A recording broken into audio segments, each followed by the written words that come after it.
Le second livre de Samuel, chapitre 11. L'année suivante, au temps où les rois se mettaient en campagne, David envoya Joab avec ses serviteurs et tout Israël pour détruire les fils d'Ammon et pour assiéger Rabba. Mais David resta à Jérusalem. Un soir, David se leva de sa couche, et comme il se promenait sur le toit de la maison royale, il aperçut de là une femme qui se baignait, et qui était très belle de figure. David fit demander qui était cette femme, et on lui dit « N'est-ce pas Bathsheba, fille d'Éliam, femme d'Uri, le Héthien ?» Et David envoya des gens pour la chercher. Elle vint vers lui, et il coucha avec elle. Après s'être purifiée de sa souillure, elle retourna dans sa maison. Cette femme devint enceinte, et elle fit dire à David « Je suis enceinte. » Alors David expédia cet ordre à Joab. « Envoie-moi Uri, le Héthien. » Et Joab envoya Uri à David. Uri se rendit auprès de David, qui l'interrogea sur l'état de Joab, sur l'état du peuple, sur l'état de la guerre. Puis David dit à Uri, « Descends dans ta maison et lave tes pieds. » Uri sortit de la maison royale, et il fut suivi d'un présent du roi. Mais Uri se coucha à la porte de la maison royale avec tous les serviteurs de son maître, et il ne descendit point dans sa maison. On en informa David, et on lui dit, « Uri n'est pas descendu dans sa maison. » Et David dit à Uri, « N'arrives-tu pas de voyage? Pourquoi n'es-tu pas descendu dans ta maison ?» Uri répondit à David, « L'arche et Israël et Juda habitent sous des tentes. Mon seigneur Joab et les serviteurs de mon seigneur campent en rase campagne, et moi j'entrerai dans ma maison pour manger et boire et pour coucher avec ma femme. Aussi vrai que tu es vivant et que ton âme est vivante, je ne ferai point cela. » David dit à Uri, « Reste ici encore aujourd'hui, et demain je te renverrai. » Et Uri resta à Jérusalem ce jour-là et le lendemain. David l'invita à manger et à boire en sa présence, et il l'enivra. Et le soir, Uri sortit pour se mettre sur sa couche avec les serviteurs de son maître, mais il ne descendit point dans sa maison. Le lendemain matin, David écrivit une lettre à Joab et l'envoya par la main d'Uri. Il écrivit dans cette lettre, « Placez Uri au plus fort du combat et retirez-vous de lui, afin qu'il soit frappé et qu'il meure. » Joab, en assiégeant la ville, plaça Uri à l'endroit qu'il savait défendu par de vaillants soldats.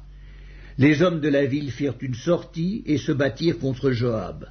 Plusieurs tombèrent parmi le peuple, parmi les serviteurs de David, et Uri, le Héthien, fut aussi tué. Joab envoya un messager pour faire rapport à David de tout ce qui s'était passé dans le combat.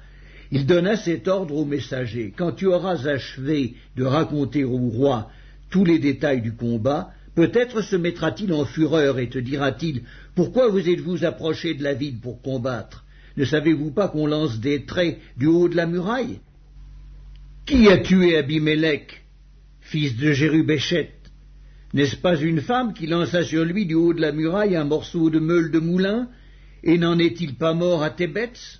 Pourquoi vous êtes-vous approchés de la muraille? » Alors tu diras, « Ton serviteur Uri, le Héthien, est mort aussi. » Le messager partit, et à son arrivée, il fit rapport à David de tout ce que Joab lui avait ordonné. Le messager dit à David, « Ces gens ont eu sur nous l'avantage, ils avaient fait une sortie contre nous dans les champs, et nous les avons repoussés jusqu'à l'entrée de la porte. Les archers ont tiré du haut de la muraille sur tes serviteurs, et plusieurs des serviteurs du roi ont été tués, et ton serviteur Uri, le Héthien, est mort aussi. » David dit au messager, « Voici ce que tu diras à Joab. Ne sois point peiné de cette affaire, car l'épée dévore tantôt l'un, tantôt l'autre. Attaque vigoureusement la ville et renverse-la, et toi, encourage-le. » La femme d'Uri apprit que son mari était mort, et elle pleura son mari. Quand le deuil fut passé, David l'envoya chercher, et la recueillit dans sa maison.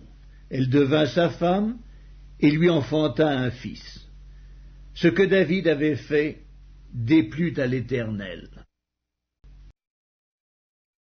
Le second livre de Samuel, chapitre 12. L'Éternel envoya Nathan vers David, et Nathan vint à lui et lui dit, « Il y avait dans une ville 2 hommes, l'un riche et l'autre pauvre.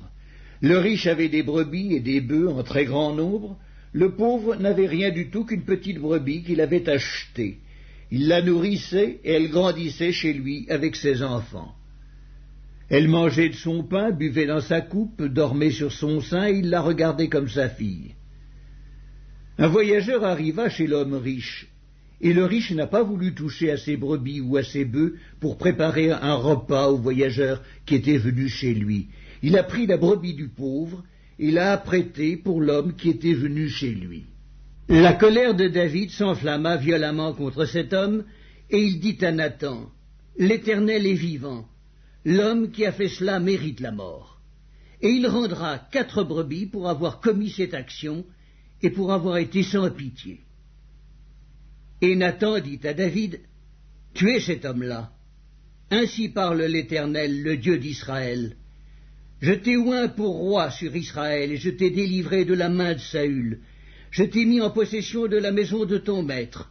J'ai placé dans ton sein les femmes de ton maître, et je t'ai donné la maison d'Israël et de Juda. Et si cela eût été peu, j'y aurais encore ajouté. Pourquoi donc as-tu méprisé la parole de l'Éternel en faisant ce qui est mal à ses yeux? Tu as frappé de l'épée Uri, le Héthien. Tu as pris sa femme pour en faire ta femme, et lui, tu l'as tué par l'épée des fils d'Ammon.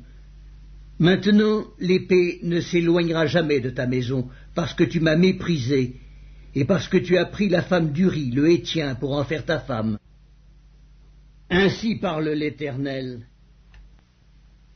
Voici, je vais faire sortir de ta maison le malheur contre toi, et je vais prendre sous tes yeux tes propres femmes, pour les donner à un autre, qui couchera avec elles à la vue de ce soleil. Car tu as agi en secret, et moi, je ferai cela en présence de tout Israël et à la face du soleil. » David dit à Nathan, « J'ai péché contre l'Éternel. » Et Nathan dit à David, « L'Éternel pardonne ton péché, tu ne mourras point, mais parce que tu as fait blasphémer les ennemis de l'Éternel, en commettant cette action, le fils qui t'est né mourra. » Et Nathan s'en alla dans sa maison. L'Éternel frappa l'enfant que la femme d'Uri avait enfanté à David, et il fut dangereusement malade. David pria Dieu pour l'enfant et jeûna, et quand il rentra, il passa la nuit couché par terre. Les anciens de sa maison insistèrent auprès de lui pour le faire lever de terre, mais il ne voulut point, et il ne mangea rien avec eux. Le 7e jour, l'enfant mourut. Les serviteurs de David craignaient de lui annoncer que l'enfant était mort, car ils disaient, « Voici, lorsque l'enfant vivait encore, nous lui avons parlé, et il ne nous a pas écoutés. Comment oserons-nous lui dire l'enfant est mort? Il s'affligera bien davantage. » David aperçut que ses serviteurs parlaient tout bas entre eux, et il comprit que l'enfant était mort. Il dit à ses serviteurs, « L'enfant est-il mort ?» Et ils répondirent, « Il est mort. » Alors David se leva de terre. Il se lava, soignit et changea de vêtements. Puis il alla dans la maison de l'Éternel et se prosterna. De retour chez lui, il demanda qu'on lui servît à manger, et il mangea. Ses serviteurs lui dirent, « Que signifie ce que tu fais? Tandis que l'enfant vivait, tu jeûnais et tu pleurais, et maintenant que l'enfant est mort, tu te lèves et tu manges ?» Il répondit, « Lorsque l'enfant vivait, je jeûnais et je pleurais, car je disais, qui sait si l'Éternel n'aura pas pitié de moi et si l'enfant ne vivra pas? Maintenant qu'il est mort, pourquoi jeûnerai-je? Puis-je le faire revenir? J'irai vers lui, mais il ne reviendra pas vers moi. » David consola Bathsheba, sa femme, et il alla auprès d'elle et coucha avec elle. Elle enfanta un fils qu'il appela Salomon, et qui fut aimé de l'Éternel. Il le remit entre les mains de Nathan le prophète, et Nathan lui donna le nom de Jédidja à cause de l'Éternel. Joab, qui assiégeait Rabba des fils d'Ammon, s'empara de la ville royale et envoya des messagers à David pour lui dire « J'ai attaqué Rabba, et je me suis déjà emparé de la ville des eaux. Rassemble maintenant le reste du peuple, campe contre la ville, et prends-la, de peur que je ne la prenne moi-même et que la gloire ne m'en soit attribuée. » David rassembla tout le peuple et marcha sur Rabba. Il l'attaqua et s'en rendit maître. Il enleva la couronne de dessus la tête de son roi, elle pesait un talent d'or et était garnie de pierres précieuses. On la mit sur la tête de David, qui emporta de la ville un très grand butin. Il fit sortir les habitants et il les plaça sous des scies, des herses de fer et des haches de fer, et les fit passer par des fours à briques. Il traita de même toutes les villes des fils d'Ammon. David retourna à Jérusalem avec tout le peuple. Le second livre de Samuel, chapitre 13. Après cela, voici ce qui arriva. Absalom, fils de David, avait une sœur qui était belle et qui s'appelait Tamar. Et Amnon, fils de David, l'aima. Amnon était tourmenté jusqu'à se rendre malade à cause de Tamar, sa sœur, car elle était vierge, et il paraissait difficile à Amnon de faire sur elle la moindre tentative. Amnon avait un ami nommé Jonadab, fils de Chiméa, frère de David, et Jonadab était un homme très habile. Il lui dit « Pourquoi deviens-tu ainsi chaque matin plus maigre, toi, fils de roi? Ne veux-tu pas me le dire ?» Amnon lui répondit « J'aime Tamar, sœur d'Absalom, mon frère. » Jonadab lui dit « Mets-toi au lit et fais le malade.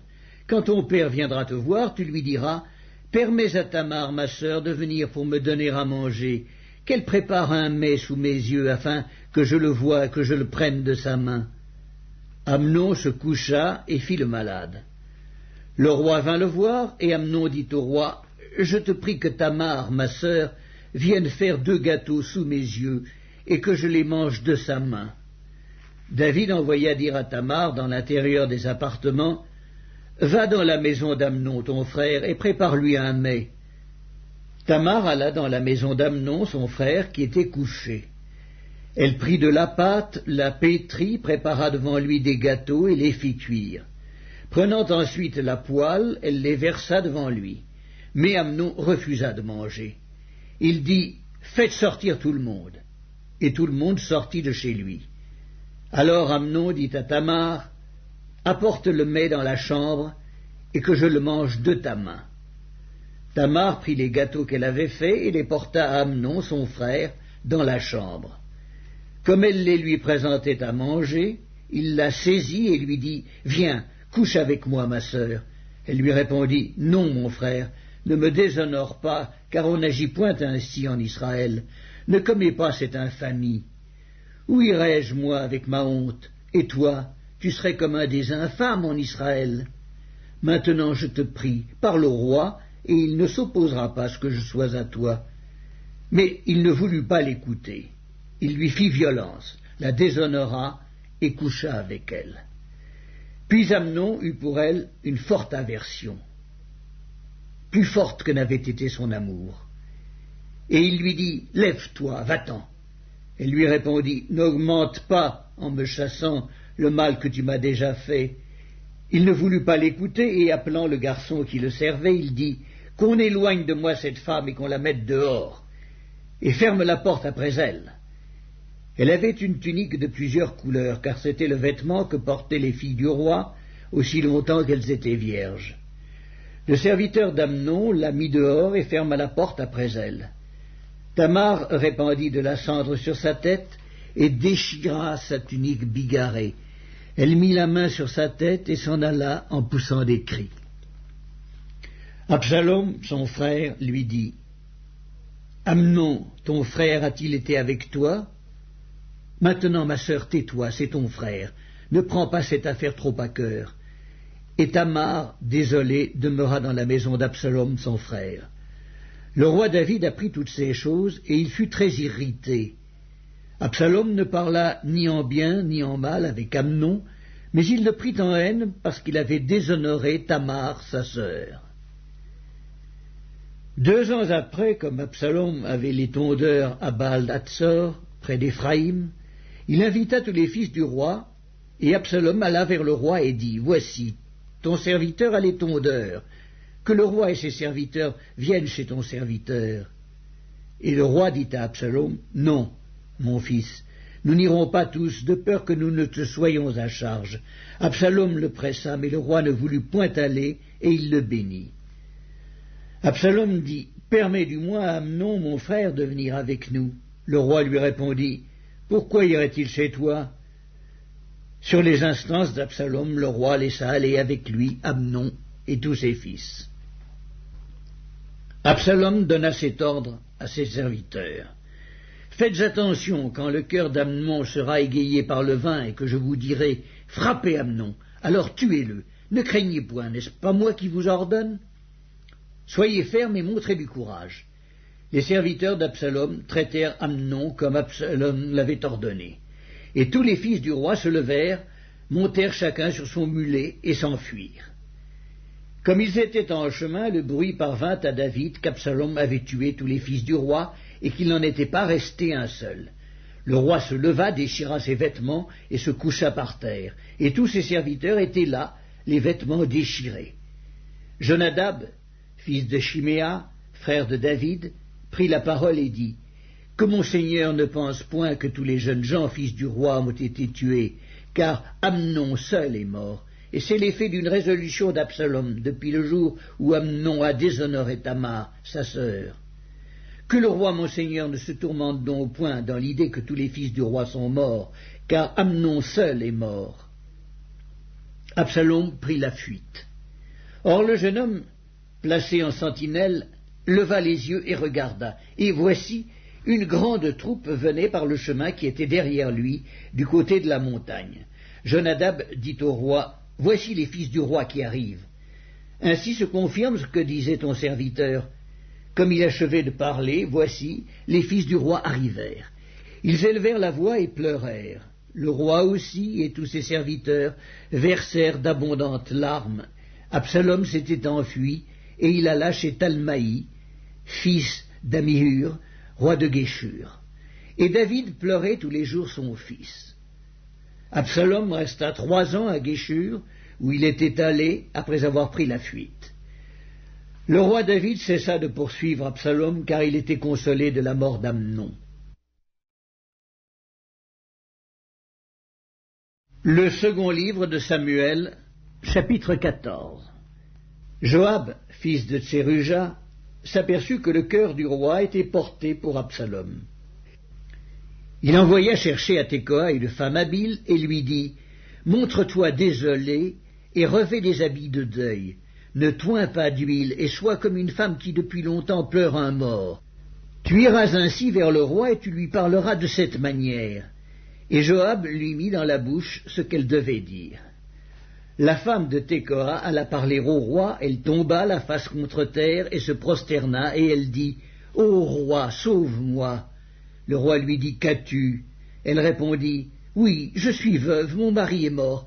Ta servante avait 2 fils, ils se sont tous 2 querellés dans les champs, et il n'y avait personne pour les séparer. L'un a frappé l'autre et l'a tué. Et voici, toute la famille s'est levée contre ta servante en disant, « Livre le meurtrier de son frère, nous voulons le faire mourir pour la vie de son frère qui l'a tué. Nous voulons détruire même l'héritier.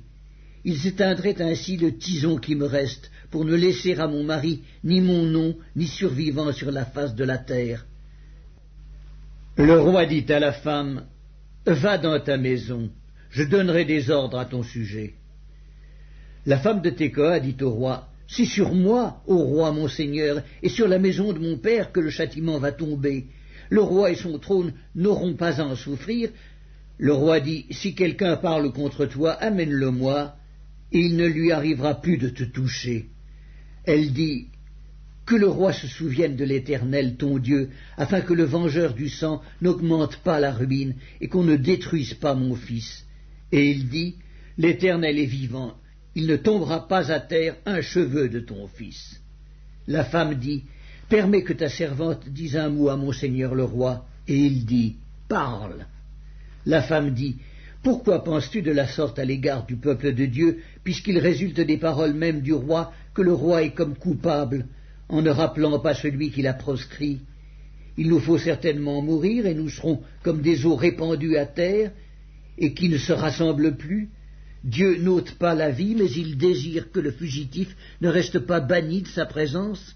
Maintenant, si je suis venu dire ces choses au roi mon seigneur, c'est que le peuple m'a effrayé, et ta servante a dit, je veux parler au roi, peut-être le roi fera-t-il ce que dira sa servante. Oui, le roi écoutera sa servante pour la délivrer de la main de ceux qui cherchent à nous exterminer, moi et mon fils, de l'héritage de Dieu. Ta servante a dit, que la parole de mon seigneur le roi me donne le repos, car mon seigneur le roi est comme un ange de Dieu, prêt à entendre le bien et le mal, et que l'Éternel ton Dieu soit avec toi. Le roi répondit et dit à la femme, ne me cache pas ce que je vais te demander. Et la femme dit, que mon seigneur le roi parle. Le roi dit alors, la main de Joab n'est-elle pas avec toi dans tout ceci? Et la femme répondit, aussi vrai que ton âme est vivante, ô roi mon seigneur, il n'y a rien à droite ni à gauche de tout ce que me dit mon seigneur le roi. C'est en effet ton serviteur Joab qui m'a donné des ordres et qui a mis dans la bouche de ta servante toutes ces paroles. C'est pour donner à la chose une autre tournure que ton serviteur Joab a fait cela. Mais mon Seigneur est aussi sage qu'un ange de Dieu pour connaître tout ce qui se passe sur la terre. Le roi dit à Joab, voici, je veux bien faire cela. Va donc, ramène le jeune homme Absalom. Joab tomba la face contre terre et se prosterna, et il bénit le roi. Puis il dit, ton serviteur connaît aujourd'hui que j'ai trouvé grâce à tes yeux, ô roi mon seigneur, puisque le roi agit selon la parole de ton serviteur. Et Joab se leva et partit pour Guéshur, et il ramena Absalom à Jérusalem. Mais le roi dit, qu'il se retire dans sa maison, et qu'il ne voie point ma face. Et Absalom se retira dans sa maison, et il ne vit point la face du roi. Il n'y avait pas un homme dans tout Israël aussi renommé qu'Absalom pour sa beauté. Depuis la plante du pied jusqu'au sommet de la tête, il n'y avait point en lui de défaut. Lorsqu'il se rasait la tête, c'était chaque année qu'il se la rasait parce que sa chevelure lui pesait, le poids des cheveux de sa tête était de 200 cycles, poids du roi. Il naquit à Absalom 3 fils et une fille nommée Tamar, qui était une femme belle de figure. Absalom demeura 2 ans à Jérusalem sans voir la face du roi. Il fit demander Joab pour l'envoyer vers le roi, mais Joab ne voulut point venir auprès de lui. Il le fit demander une seconde fois, et Joab ne voulut point venir. Absalom dit alors à ses serviteurs, « Voyez, le champ de Joab est à côté du mien. Il y a de l'orge. Allez et mettez-y le feu. » Et les serviteurs d'Absalom mirent le feu au champ. Joab se leva et se rendit auprès d'Absalom dans sa maison. Il lui dit, « Pourquoi tes serviteurs ont-ils mis le feu au champ qui m'appartient » Absalom répondit à Joab, « Voici, je t'ai fait dire, viens ici, et je t'enverrai vers le roi afin que tu lui dises, pourquoi suis-je revenu de Guéshur? Il vaudrait mieux pour moi que j'y fusse encore. Je désire maintenant voir la face du roi, et s'il y a quelque crime en moi, qu'il me fasse mourir. » Joab alla vers le roi et lui rapporta cela. Et le roi appela Absalom, qui vint auprès de lui, et se prosterna la face contre terre en sa présence. Le roi baisa Absalom. Le second livre de Samuel, chapitre 15. Après cela, Absalom se procura un char et des chevaux, et 50 hommes qui couraient devant lui. Il se levait de bon matin et se tenait au bord du chemin de la porte. Et chaque fois qu'un homme ayant une contestation se rendait vers le roi pour obtenir un jugement, Absalom l'appelait et disait « De quelle ville es-tu » Lorsqu'il avait répondu « Je suis d'une telle tribu d'Israël », Absalom lui disait « Vois, ta cause est bonne et juste, mais personne de chez le roi ne t'écoutera. » Absalom disait « Qui m'établira juge dans le pays ? Tout homme qui aurait une contestation et un procès viendrait à moi et je lui ferais justice. et quand quelqu'un s'approchait pour se prosterner devant lui, il lui tendait la main, le saisissait et l'embrassait. Absalom agissait ainsi à l'égard de tous ceux d'Israël qui se rendaient vers le roi pour demander justice. Et Absalom gagnait le cœur des gens d'Israël. Au bout de 40 ans, Absalom dit au roi, « Permets que j'aille à Hébron pour accomplir le vœu que j'ai fait à l'Éternel, car ton serviteur a fait un vœu pendant que je demeurais à Guéshur en Syrie. J'ai dit, si l'Éternel me ramène à Jérusalem, je servirai l'Éternel. » Le roi lui dit, « Va en paix. » Et Absalom se leva et partit pour Hébron.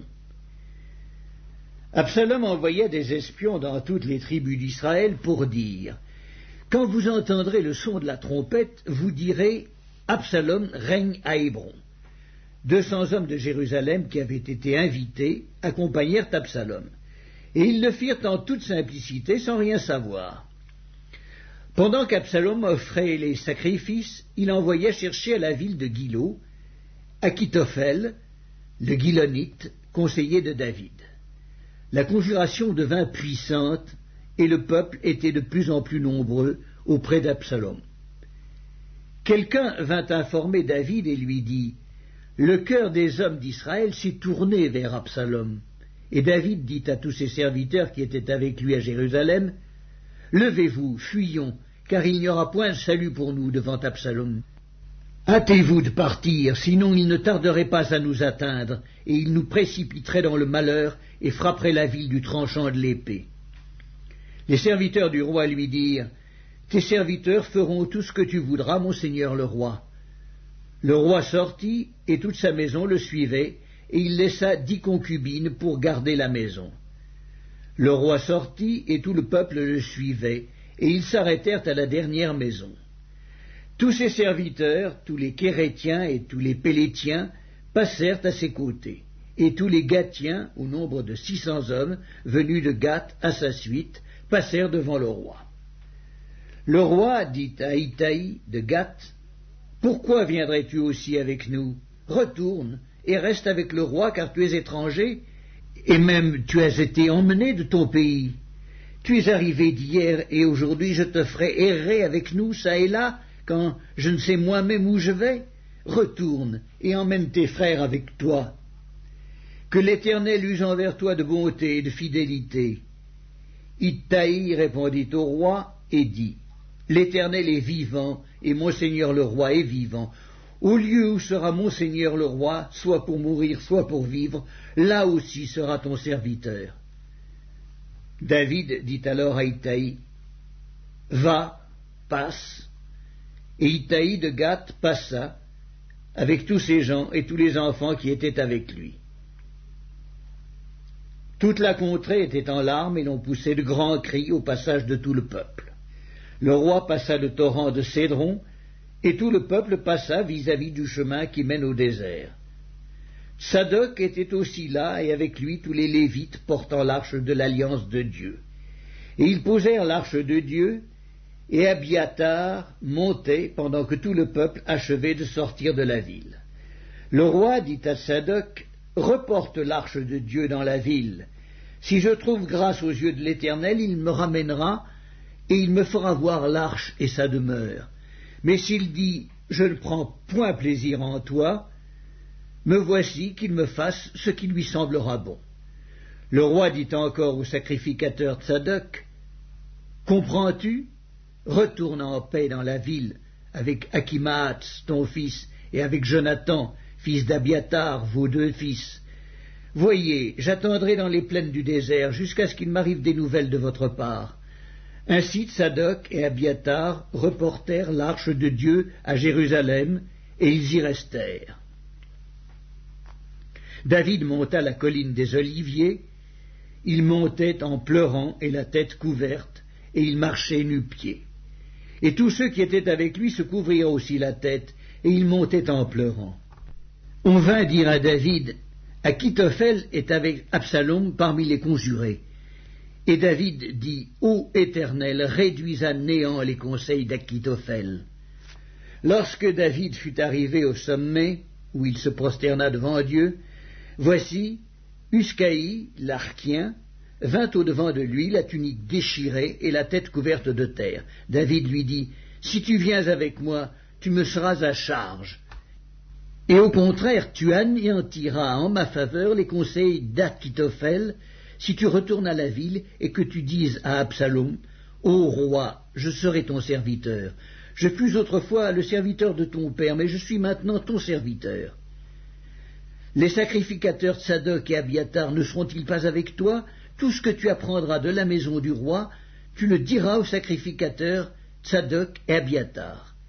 Et comme ils ont là auprès d'eux leurs 2 fils, Achimaatz, fils de Tsadok, et Jonathan, fils d'Abiatar, c'est par eux que vous me ferez savoir tout ce que vous aurez appris. » Uscaï, ami de David, retourna donc à la ville. Et Absalom entra dans Jérusalem.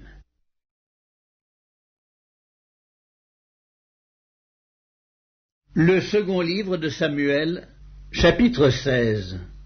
Lorsque David eut un peu dépassé le sommet, voici Tsiba, serviteur de Méphibosheth, vint au-devant de lui avec 2 ânes bâtés sur lesquels il y avait 200 pains, 100 masses de raisins secs, 100 de fruits d'été et une outre de vin. Le roi dit à Tsiba, « Que veux-tu faire de cela ?» Et Tsiba répondit, « Les ânes serviront de monture à la maison du roi, le pain et les fruits d'été sont pour nourrir les jeunes gens, et le vin pour désaltérer ceux qui seront fatigués dans le désert. » Le roi dit, « Où est le fils de ton maître ?» Et Tsiba répondit au roi, « Voici, il est resté à Jérusalem, car il a dit, « Aujourd'hui la maison d'Israël me rendra le royaume de mon père. » Le roi dit à Tsiba, « Voici, tout ce qui appartient à Méphibosheth est à toi. » Et Tsiba dit, « Je me prosterne, que je trouve grâce à tes yeux, ô roi mon seigneur. » David était arrivé jusqu'à Bakurim, et voici, il sortit de là un homme de la famille et de la maison de Saül, nommé Shimei, fils de Guéra. Il s'avança en prononçant des malédictions, et il jeta des pierres à David et à tous les serviteurs du roi David, tandis que tout le peuple et tous les hommes vaillants étaient à la droite et à la gauche du roi. Shimei parlait ainsi en le maudissant. « Va-t'en, va-t'en, homme de sang, méchant homme. L'Éternel fait retomber sur toi tout le sang de la maison de Saül, dont tu occupais le trône, et l'Éternel a livré le royaume entre les mains d'Absalom, ton fils. Et te voilà malheureux comme tu le mérites, car tu es un homme de sang. » Alors Abiscaï, fils de Tseruja, dit au roi, « Pourquoi ce chien mort maudit-il le roi, mon seigneur? Laisse-moi, je te prie, aller lui couper la tête. » Mais le roi dit, « Qu'ai-je à faire avec vous, fils de Tseruja? S'il maudit, c'est que l'Éternel lui a dit, maudit David.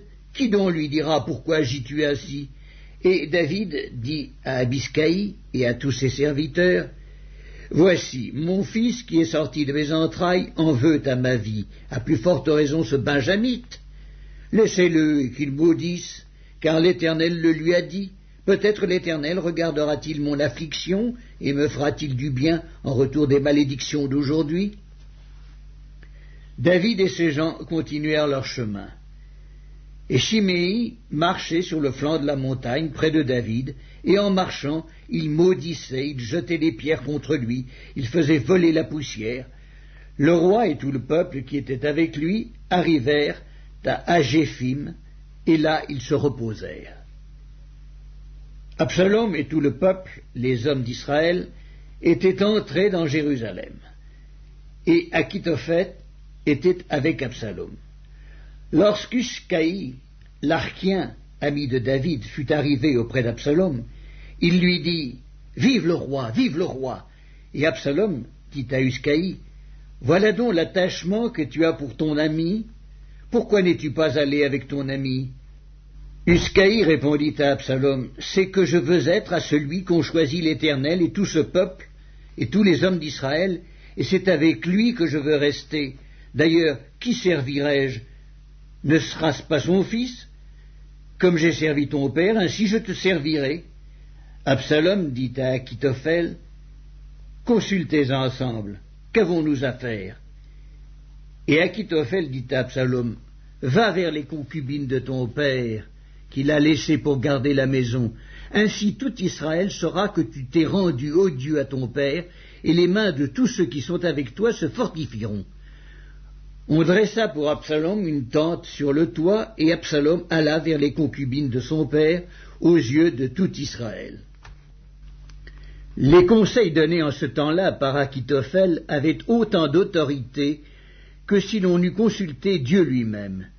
Il en était ainsi de tous les conseils d'Achitophel, soit pour David, soit pour Absalom. Le second livre de Samuel, chapitre 17. Achitophel dit à Absalom, « Laisse-moi choisir 12 000 hommes. Je me lèverai et je poursuivrai David cette nuit même. Je le surprendrai pendant qu'il est fatigué et que ses mains sont affaiblies. Je l'épouvanterai, et tout le peuple qui est avec lui s'enfuira. Je frapperai le roi seul, et je ramènerai à toi tout le peuple. La mort de l'homme à qui tu en veux assurera le retour de tous, et tout le peuple sera en paix. » Cette parole plut à Absalom et à tous les anciens d'Israël. Cependant, Absalom dit, « Appelez encore Uscaï l'Archien, et que nous entendions aussi ce qu'il dira. » Uscaï vint auprès d'Absalom, et Absalom lui dit, « Voici comment a parlé Achitophel. Devons-nous faire ce qu'il a dit ou non? Parle, toi. » Uscaï répondit à Absalom, « Pour cette fois, le conseil qu'a donné Achitophel n'est pas bon. » Et Uscaï dit, « Tu connais la bravoure de ton père et de ses gens, ils sont furieux, comme le serait dans les champs une ours à qui l'on aurait enlevé ses petits. Ton père est un homme de guerre, il ne passera pas la nuit avec le peuple. Voici maintenant, il est caché dans quelque fosse ou dans quelque autre lieu, et si, dès le commencement, il en est qui tombent sous leur coup, on ne tardera pas à l'apprendre et l'on dira, il y a une défaite parmi le peuple qui suit Absalom. Alors le plus vaillant, eût-il un cœur de lion, sera saisi d'épouvante, car tout Israël sait que ton père est un héros et qu'il a des braves avec lui. Je conseille donc que tout Israël se rassemble auprès de toi, depuis Dan jusqu'à Beersheba, multitude pareille au sable qui est sur le bord de la mer. Tu marcheras en personne au combat, nous arriverons à lui en quelque lieu que nous le trouvions, et nous tomberons sur lui comme la rosée tombe sur le sol, et pas un n'échappera, ni lui, ni aucun des hommes qui sont avec lui. S'il se retire dans une ville, tout Israël portera des cordes vers cette ville, et nous la traînerons au torrent, jusqu'à ce qu'on n'en trouve plus une pierre. » Absalom et tous les gens d'Israël dirent, « Le conseil d'Uscaï l'Archien vaut mieux que le conseil d'Achitophel. » Or l'Éternel avait résolu d'anéantir le bon conseil d'Achitophel, afin d'amener le malheur sur Absalom. Uscaï dit aux sacrificateurs Sadoc et Abiatar, « Achitophel a donné tel et tel conseil à Absalom et aux anciens d'Israël, et moi j'ai conseillé telle et telle chose. Maintenant envoyez tout de suite informer David, et faites-lui dire, ne passe point la nuit dans les plaines du désert, mais va plus loin, de peur que le roi et tout le peuple qui est avec lui ne soient exposés à périr. » Jonathan et Achimaatz se tenaient à En-Rogel.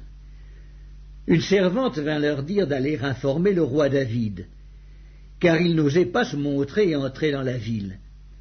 Un jeune homme les aperçut et le rapporta à Absalom. Mais ils partirent tous deux en hâte, et ils arrivèrent à Bacurim, à la maison d'un homme qui avait un puits dans sa cour, et ils y descendirent. La femme prit une couverture qu'elle étendit sur l'ouverture du puits, et elle y répandit du grain pilé, pour qu'on ne se doutât de rien. Les serviteurs d'Absalom entrèrent dans la maison auprès de cette femme et dirent, « Où sont Achimaatz et Jonathan ?» La femme leur répondit, « Ils ont passé le ruisseau. » Ils cherchèrent et, ne les trouvant pas, ils retournèrent à Jérusalem. Après leur départ, Achimaatz et Jonathan remontèrent du puits et allèrent informer le roi David. Ils dirent à David, « Levez-vous et hâtez-vous de passer l'eau, car Achitophel a conseillé contre vous telle chose. » David et tout le peuple qui était avec lui se levèrent et ils passèrent le Jourdain. À la lumière du matin, il n'y avait pas un qui ne fût resté à l'écart, pas un qui n'eût passé le Jourdain. Achitophel, voyant que son conseil n'était pas suivi, sella son âne et partit pour s'en aller chez lui dans sa ville. Il donna ses ordres à sa maison et il s'étrangla. C'est ainsi qu'il mourut, et on l'enterra dans le sépulcre de son père. David arriva à Mahanaïm, et Absalom passa le Jourdain, lui et tous les hommes d'Israël avec lui. Absalom mit Amasa à la tête de l'armée, en remplacement de Joab. Amasa était fils d'un homme appelé Jitra, l'Israélite, qui était allé vers Abigal, fille de Nachash et sœur de Tseruja, mère de Joab. Israël et Absalom campèrent dans le pays de Galaad. Lorsque David fut arrivé à Mahanaïm, Shobi, fils de Nachash, de Rabat, des fils d'Ammon, Makir, fils d'Ammiel, de Lodbar, et Barzilai, le Galaadite, de Roglim, apportèrent des lits, des bassins, des vases de terre, du froment, de l'orge, de la farine, du grain rôti, des fèves, des lentilles, des grains rôtis, du miel, de la crème, des brebis et des fromages de vache. Ils apportèrent ces choses à David et au peuple qui était avec lui, afin qu'ils mangeassent. Car ils disaient, ce peuple a dû souffrir de la faim, de la fatigue et de la soif dans le désert. Le second livre de Samuel, chapitre 18. David passa en revue le peuple qui était avec lui, et il établit sur eux des chefs de milliers et des chefs de centaines. Il plaça le tiers du peuple sous le commandement de Joab, le tiers sous celui d'Abiscaï, fils de Tseruja, frère de Joab, et le tiers sous celui d'Ittaï de Gath. Et le roi dit au peuple, « Moi aussi je veux sortir avec vous. » Mais le peuple dit, « Tu ne sortiras point, car si nous prenons la fuite, ce n'est pas sur nous que l'attention se portera, et quand la moitié d'entre nous succomberait, on n'y ferait pas attention. Mais toi, tu es comme 10 000 de nous, et maintenant il vaut mieux que de la ville tu puisses venir à notre secours. » Le roi leur répondit, « Je ferai ce qui vous paraît bon. » Et le roi se tint à côté de la porte, pendant que tout le peuple sortait par centaines et par milliers. Le roi donna cet ordre à Joab, à Abiscaï et à Ittaï. « Pour l'amour de moi, doucement avec le jeune Absalom. » Et tout le peuple entendit l'ordre du roi à tous les chefs au sujet d'Absalom. Le peuple sortit dans les champs à la rencontre d'Israël, et la bataille eut lieu dans la forêt d'Éphraïm. Là, le peuple d'Israël fut battu par les serviteurs de David, et il y eut en ce jour une grande défaite de 20 000 hommes. Le combat s'étendit sur toute la contrée, et la forêt dévora plus de peuple ce jour-là que l'épée n'en dévora. Absalom se trouvant en présence des gens de David, il était monté sur un mulet. Le mulet pénétra sous les branches entrelacées d'un grand térébinthe, et la tête d'Absalom fut prise au térébinthe. Il demeura suspendu entre le ciel et la terre, et le mulet qui était sous lui passa outre. Un homme ayant vu cela vint dire à Joab, « Voici, j'ai vu Absalom suspendu à un térébinthe. » Et Joab dit à l'homme qui lui apporta cette nouvelle, « Tu l'as vu, pourquoi donc ne l'as-tu pas abattu sur place? Je t'aurais donné 10 cycles d'argent et une ceinture. » Mais cet homme dit à Joab, « Quand je pèserai dans ma main 1000 cycles d'argent, je ne mettrai pas la main sur le fils du roi, car nous avons entendu cet ordre que le roi t'a donné à toi et à Abiscaï et à Ittaï. Prenez garde chacun au jeune Absalom. Et si j'eusse attenté perfidement à sa vie, rien n'aurait été caché au roi, et tu aurais été toi-même contre moi. » Joab dit, « Je ne m'arrêterai pas auprès de toi. » Et il prit en main 3 javelots, et les enfonça dans le cœur d'Absalom, encore plein de vie, au milieu du térébinthe. 10 jeunes gens qui portaient les armes de Joab entourèrent Absalom, le frappèrent et le firent mourir. Joab fit sonner de la trompette, et le peuple revint, cessant ainsi de poursuivre Israël, parce que Joab l'en empêcha. Ils prirent Absalom, le jetèrent dans une grande fosse au milieu de la forêt, et ils mirent sur lui un très grand monceau de pierres. Tout Israël s'enfuit, chacun dans sa tente. De son vivant, Absalom s'était fait ériger un monument dans la vallée du roi, car il disait « Je n'ai point de fils, par qui le souvenir de mon nom puisse être conservé. » Et il donna son propre nom au monument qu'on appelle encore aujourd'hui monument d'Absalom. Achimaas, fils de Tsadok, dit « Laisse-moi courir et porter au roi la bonne nouvelle que l'Éternel lui a rendu justice en le délivrant de la main de ses ennemis. » Joab lui dit « Ce n'est pas toi qui dois porter aujourd'hui les nouvelles, tu les porteras un autre jour, mais non aujourd'hui, puisque le fils du roi est mort. » Et Joab dit à Cushi « Va et annonce au roi ce que tu as vu. » Cushi se prosterna devant Joab et courut. Achimaas, fils de Tsadok, dit encore à Joab « Quoi qu'il arrive, laisse-moi courir après Cushi. » Et Joab dit « Pourquoi veux-tu courir, mon fils? Ce n'est pas un message qui te sera profitable. »« Quoi qu'il arrive, je veux courir, reprit Achimaas. Et Joab lui dit « Cours. » Achimaas courut par le chemin de la plaine, et il devança Cushi. David était assis entre les deux portes. La sentinelle alla sur le toit de la porte vers la muraille. Elle leva les yeux et regarda. Et voici un homme courait tout seul. La sentinelle cria et avertit le roi. Le roi dit « S'il est seul, il apporte des nouvelles. » Et cet homme arrivait toujours plus près. La sentinelle vit un autre homme qui courait. Elle cria au portier « Voici un homme qui court tout seul. » Le roi dit « Il apporte aussi des nouvelles. » La sentinelle dit « La manière de courir du premier me paraît celle d'Achimaas, fils de Tsadok. » Et le roi dit « C'est un homme de bien, il apporte de bonnes nouvelles. » Achimaas cria et dit au roi « Tout va bien. » Il se prosterna devant le roi, la face contre terre, et dit « Béni soit l'Éternel ton Dieu, qui a livré les hommes qui levaient la main contre le roi mon seigneur. » Le roi dit « Le jeune Absalom est-il en bonne santé ?»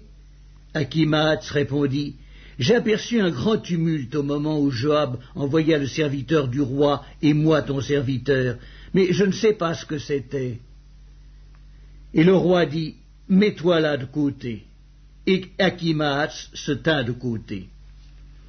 Aussitôt arriva Cushi, et il dit « Que le roi mon seigneur apprenne la bonne nouvelle. Aujourd'hui l'Éternel t'a rendu justice en te délivrant de la main de tous ceux qui s'élevaient contre toi. » Le roi dit à Cushi « Le jeune homme Absalom est-il en bonne santé ?» Cushi répondit « Qu'il soit comme ce jeune homme, les ennemis du roi mon seigneur, et tous ceux qui s'élèvent contre toi pour te faire du mal. » Alors le roi, saisi d'émotion, monta dans la chambre au-dessus de la porte et pleura. Il disait en marchant « Mon fils Absalom, que ne suis-je mort à ta place? Absalom, mon fils, mon fils. » Deuxième livre de Samuel, chapitre 19.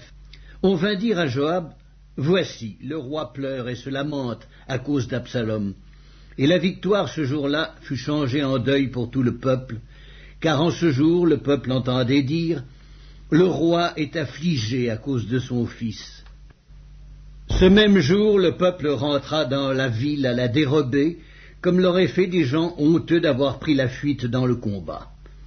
Le roi s'était couvert le visage, et il criait à haute voix « Mon fils Absalom, Absalom, mon fils, mon fils !» Joab entra dans la chambre où était le roi et dit « Tu couvres aujourd'hui de confusion la face de tous tes serviteurs qui ont aujourd'hui sauvé ta vie, celle de tes fils et de tes filles, celle de tes femmes et de tes concubines. Tu aimes ceux qui te haïssent et tu hais ceux qui t'aiment, car tu montres aujourd'hui qu'il n'y a pour toi ni chef ni serviteur. Et je vois maintenant que si Absalom vivait et que nous fussions tous morts en ce jour, cela serait agréable à tes yeux. Lève-toi donc, sors, et parle au cœur de tes serviteurs. Car je jure par l'Éternel que, si tu ne sors pas, il ne restera pas un homme avec toi cette nuit.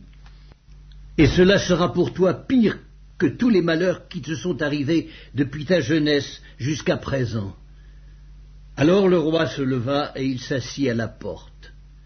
On fit dire à tout le peuple, « Voici, le roi est assis à la porte. » Et tout le peuple vint devant le roi. Cependant Israël s'était enfui, chacun dans sa tente. Et dans toutes les tribus d'Israël, tout le peuple était en contestation, disant, « Le roi nous a délivrés de la main de nos ennemis, c'est lui qui nous a sauvés de la main des Philistins, et maintenant il a dû fuir du pays devant Absalom. Or Absalom, que nous avions oint pour qu'il régnât sur nous, est mort dans la bataille. Pourquoi ne parlez-vous pas de faire revenir le roi ?» De son côté, le roi David envoya dire aux sacrificateurs Tsadok et Abiatar, « Parlez aux anciens de Juda et dites-leur, « Pourquoi seriez-vous les derniers à ramener le roi dans sa maison ?» Car ce qui se disait dans tout Israël était parvenu jusqu'au roi. « Vous êtes mes frères, vous êtes mes os et ma chair, pourquoi seriez-vous les derniers à ramener le roi ?» Vous direz aussi à Amasa, « N'es-tu pas mon os et ma chair?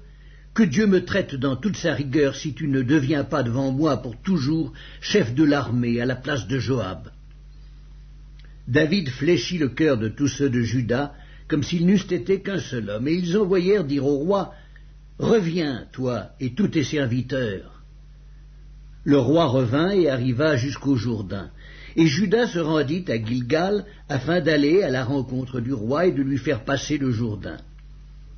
Shimei, fils de Géra, benjamite, qui était de Bacurim, se hâta de descendre avec ceux de Juda à la rencontre du roi David. Il avait avec lui 1000 hommes de Benjamin, et Tsiba, serviteur de la maison de Saül, et les 15 fils, et les 20 serviteurs de Tsiba. Ils passèrent le Jourdain à la vue du roi. Le bateau, mis à la disposition du roi, faisait la traversée pour transporter sa maison. Et au moment où le roi allait passer le Jourdain, Shimei, fils de Géra, se prosterna devant lui, et il dit au roi, « Que mon seigneur ne tienne pas compte de mon iniquité, qu'il oublie que ton serviteur l'a offensé le jour où le roi mon seigneur sortait de Jérusalem, et que le roi n'y ait point égard. Car ton serviteur reconnaît qu'il a péché. Et voici, je viens aujourd'hui le premier de toute la maison de Joseph à la rencontre du roi mon seigneur. » Alors Abiscaï, fils de Tseruja, prit la parole et dit, « Shimei ne doit-il pas mourir pour avoir maudit loin de l'Éternel ?» Mais David dit, « Qu'ai-je à faire avec vous, fils de Tseruja, et pourquoi vous montrez-vous aujourd'hui mes adversaires? Aujourd'hui ferait-on mourir un homme en Israël? Ne sais-je donc pas que je règne aujourd'hui sur Israël ?» Et le roi dit à Shimei, « Tu ne mourras point. » Et le roi le lui jura. Méphibosheth, fils de Saül, descendit aussi à la rencontre du roi. Il n'avait point soigné ses pieds, ni fait sa barbe, ni lavé ses vêtements, depuis le jour où le roi s'en était allé, jusqu'à celui où il revenait en paix. Lorsqu'il se rendit au-devant du roi à Jérusalem, le roi lui dit, « Pourquoi n'es-tu pas venu avec moi, Méphibosheth ?» Et il répondit, « Ô roi, mon seigneur, mon serviteur m'a trompé, car ton serviteur qui est boiteux avait dit, « Je ferai sceller mon âne, je le monterai, et j'irai avec le roi. » Et il a calomnié ton serviteur auprès de mon seigneur le roi. Mais mon seigneur le roi est comme un ange de Dieu, fais ce qui te semblera bon. Car tous ceux de la maison de mon père n'ont été que des gens dignes de mort devant le roi mon seigneur. Et cependant, tu as mis ton serviteur au nombre de ceux qui mangent à ta table. Quel droit puis-je encore avoir, et qu'ai-je à demander au roi? » Le roi lui dit, « À quoi bon toutes tes paroles? Je l'ai déclaré, toi et Tsiba, vous partagerez les terres. » Et Méphibosheth dit au roi, « Qu'il prenne même le tout, puisque le roi mon seigneur rentre en paix dans sa maison. » Barzillai, le Galaadite, descendit de Roguélim et passa le Jourdain avec le roi pour l'accompagner jusqu'au-delà du Jourdain. Barzillai était très vieux, âgé de 80 ans. Il avait entretenu le roi pendant son séjour à Mahanaïm, car c'était un homme fort riche. Le roi dit à Barzillai, « Viens avec moi, je te nourrirai chez moi à Jérusalem. » Mais Barzillai répondit au roi, « Combien d'années vivrai-je encore pour que je monte avec le roi à Jérusalem? Je suis aujourd'hui âgé de 80 ans. Puis-je connaître ce qui est bon et ce qui est mauvais? Ton serviteur peut-il savourer ce qu'il mange et ce qu'il boit? Puis-je encore entendre la voix des chanteurs et des chanteuses? Et pourquoi ton serviteur serait-il encore à charge à mon seigneur le roi? Ton serviteur ira un peu au-delà du Jourdain avec le roi. Pourquoi d'ailleurs le roi m'accorderait-il ce bienfait? Que ton serviteur s'en retourne et que je meure dans ma ville, près du sépulcre de mon père et de ma mère. Mais voici ton serviteur Kimham, qui passera avec le roi mon seigneur. Fais pour lui ce que tu trouveras bon. Le roi dit que Kimham passe avec moi et je ferai pour lui ce qui te plaira. Tout ce que tu désireras de moi, je te l'accorderai. Quand tout le peuple eut passé le Jourdain et que le roi l'eut aussi passé, le roi baisa Barzillai et le bénit. Et Barzillai retourna dans sa demeure. Le roi se dirigea vers Gilgal et Kimham l'accompagna. Tout le peuple de Juda et la moitié du peuple d'Israël avaient fait passer le Jourdain au roi. Mais voici, tous les hommes d'Israël abordèrent le roi et lui dirent « Pourquoi nos frères les hommes de Juda t'ont-ils enlevé et ont-ils fait passer le Jourdain au roi, à sa maison et à tous les gens de David ?» Tous les hommes de Juda répondirent aux hommes d'Israël « C'est que le roi nous tient de plus près, et qu'y a-t-il là pour vous irriter? Avons-nous vécu aux dépens du roi? Nous a-t-il fait des présents ?» Et les hommes d'Israël répondirent aux hommes de Juda « Le roi nous appartient 10 fois autant, et David même plus qu'à vous. Pourquoi nous avez-vous méprisés? N'avons-nous pas été les premiers à proposer de faire revenir notre roi ?» Et les hommes de Juda parlèrent avec plus de violence que les hommes d'Israël.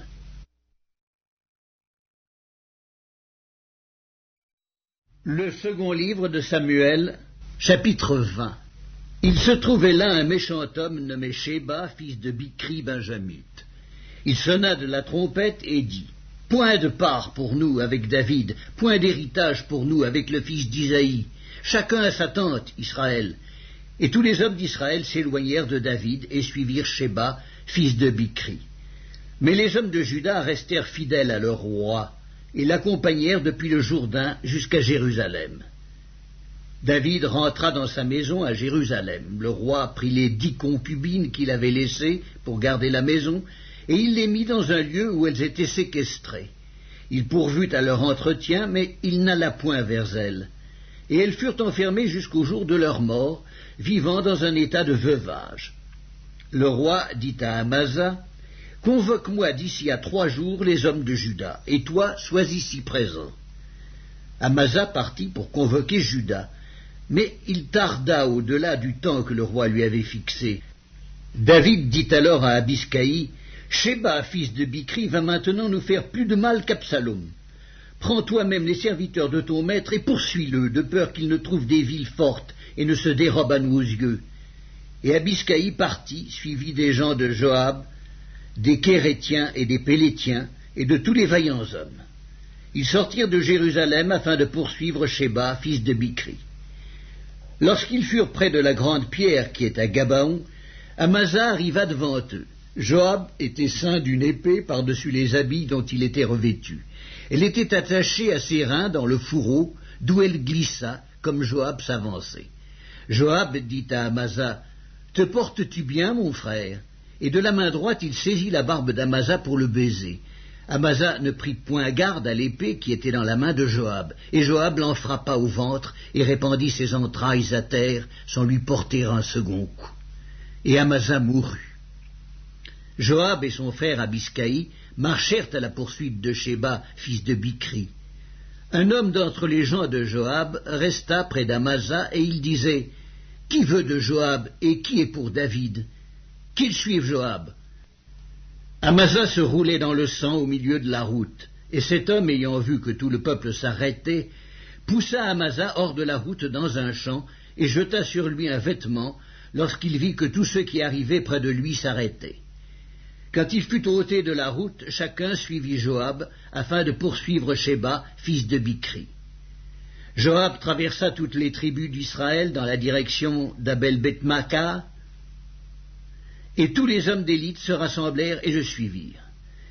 Ils vinrent assiéger Sheba dans Abel Beth-Maca, et ils élevèrent contre la ville une terrasse qui atteignait le rempart.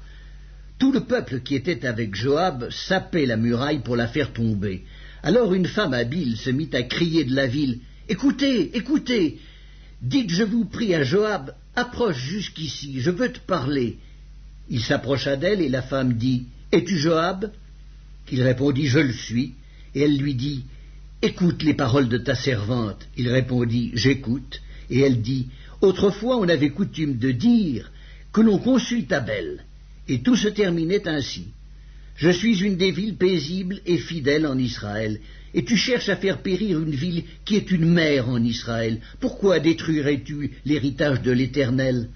Joab répondit, Loin, loin de moi la pensée de détruire et de ruiner. La chose n'est pas ainsi, mais un homme de la montagne d'Éphraïm, nommé Sheba, fils de Bichri, a levé la main contre le roi David. Livrez-le, lui seul, et je m'éloignerai de la ville.